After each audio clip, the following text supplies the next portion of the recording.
Are you experiencing borderline depression? Have you lost the desire to hang out with friends?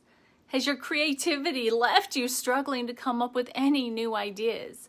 Is what you used to do to bring you joy no longer enough to get you out of bed in the morning, let alone keep you up at night from excitement? Did you used to have a clear purpose and now you're not sure what the point of living is? What if this was all part of a greater designed plan?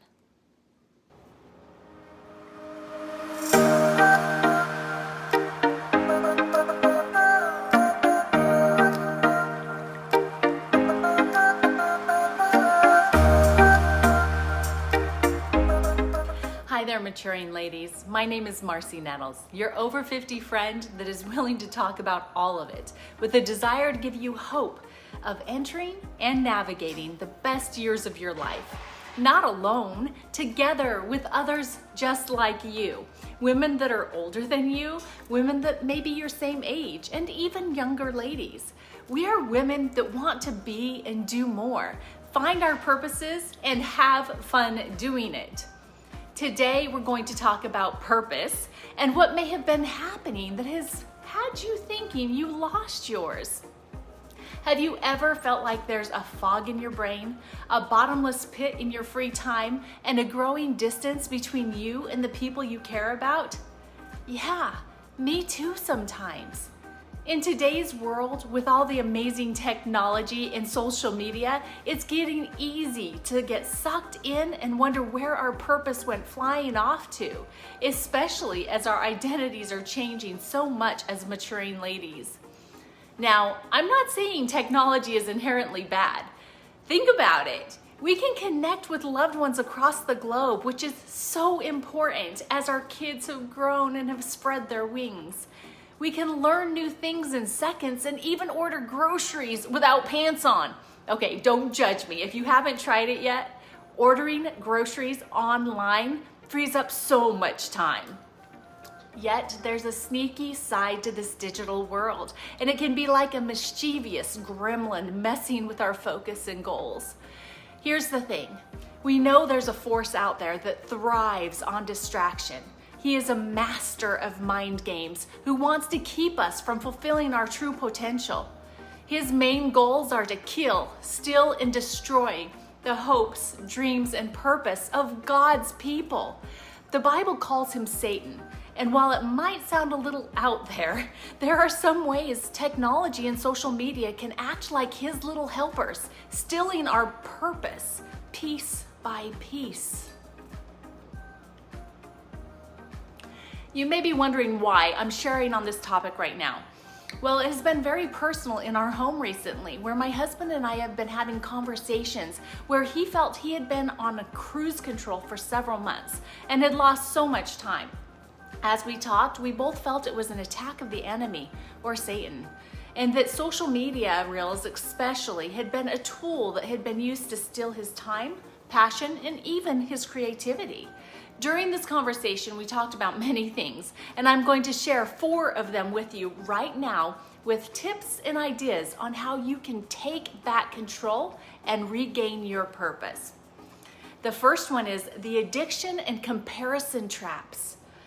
Have you ever felt like there just wasn't enough hours in the day? You wake up with a list of things to do a mile long, and by bedtime, you barely scratch the surface? Then there's that nagging feeling. What was I supposed to do with my time today anyway? Well, sister, you're not alone. In this crazy tech-filled world, it's easy to get caught up in this trap that keeps us from finding our true purpose. It's almost like there's a force working overtime to distract us. Wouldn't you agree? Let's face it, that little ping on your phone can be irresistible. There's actually science behind the addictive power of dopamine hits, and that is what social media and technology is all about. It's like a tiny reward system that keeps us glued to our screens. Even text messages nowadays has the 3 dancing dots that indicate someone is responding to a message you've sent, and you sit there glued to the screen waiting for the response to come through. And sometimes it never does. Social media feeds are designed to keep you scrolling, endlessly bombarded with updates, funny cat videos, come on, you know you love them too, and carefully curated lives that make yours seem maybe a little dull. But here's the thing, comparison is the thief of joy, and social media can be a breeding ground for it.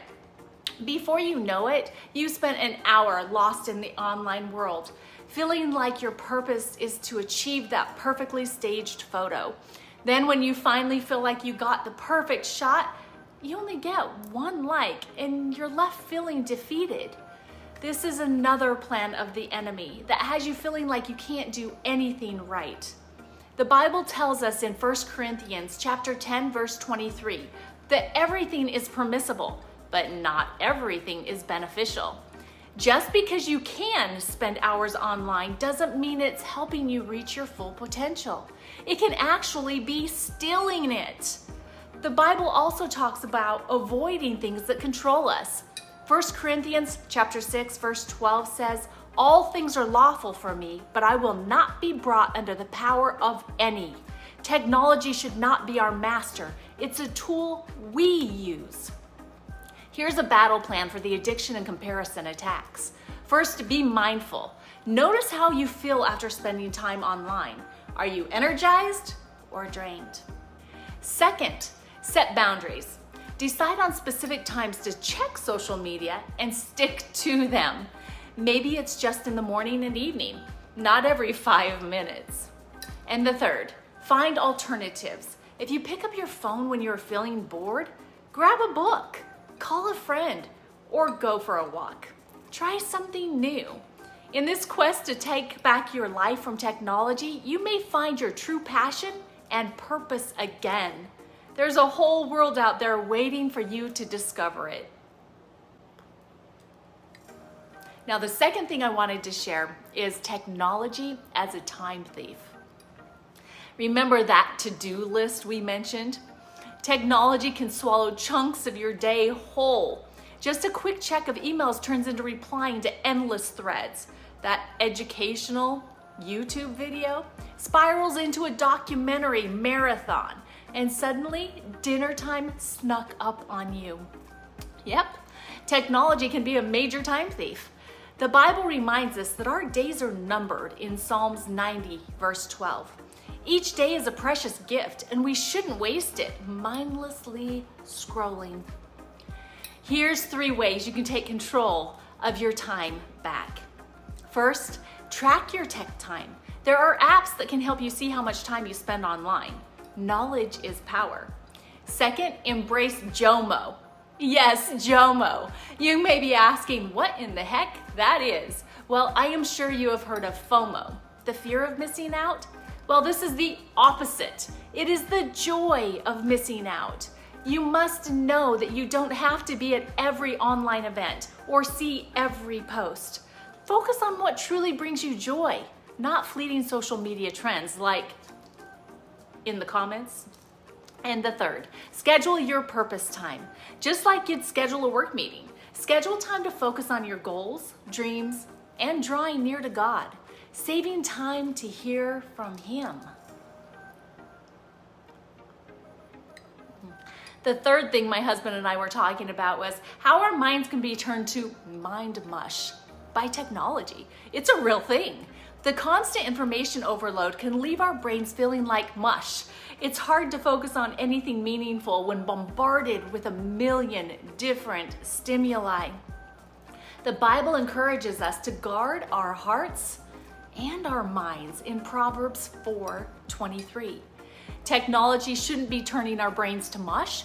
It should be helping us grow.